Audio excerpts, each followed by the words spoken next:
Élodie Frégé s'est récemment confiée sur ses habitudes et ses addictions dans un podcast proposé par Rose et a évoqué son rapport à l'alcool avant de monter sur scène. Connue surtout pour être une chanteuse, Élodie Frégé est également actrice.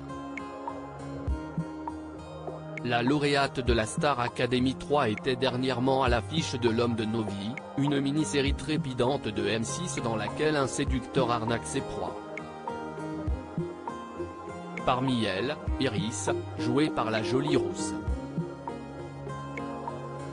L'occasion pour cette dernière de prendre une nouvelle fois la plume et pousser la chansonnette.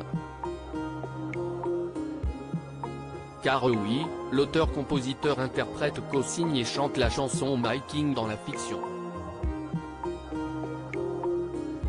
Dans un numéro du podcast Contradiction de Rose, la gagnante d'un télécrochet s'est d'ailleurs confiée sur son propre rituel avant de se produire sur scène.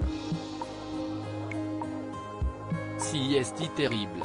Venue aborder ses 20 ans de carrière, Élodie Frégé s'est épanchée sur l'une de ses mauvaises habitudes.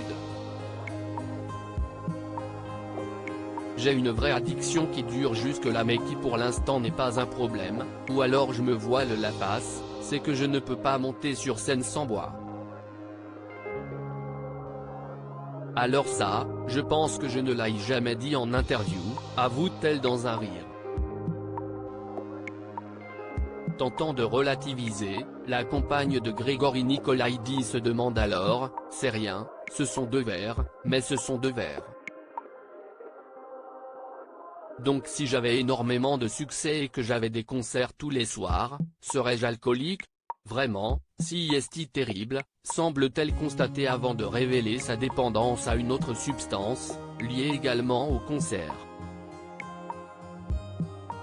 Cette pilule anti-fatigue dès que je sens que je suis un peu fatigué, je prends de la cortisone, confie la quadragénaire, précisant que si est seulement à petite dose, surtout quand elle a froid ou voyage beaucoup.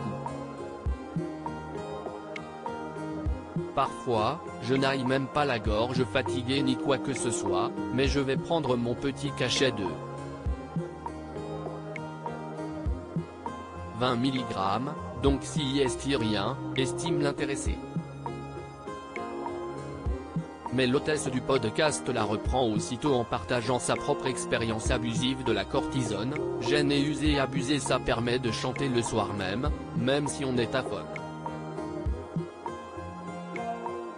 Malheureusement, on ne sent pas la douleur, donc on force sur les cordes vocales. Moi, j'ai fini avec des polypes assez graves, j'ai été opéré plusieurs fois. Et j'étais aphone tout le temps, dévoile Rose. À lire aussi tu as des comptes à rendre, Élodie Frégé lève le voile sur la répartition de ses gains après sa victoire à la Star Academy et explique être toujours endettée.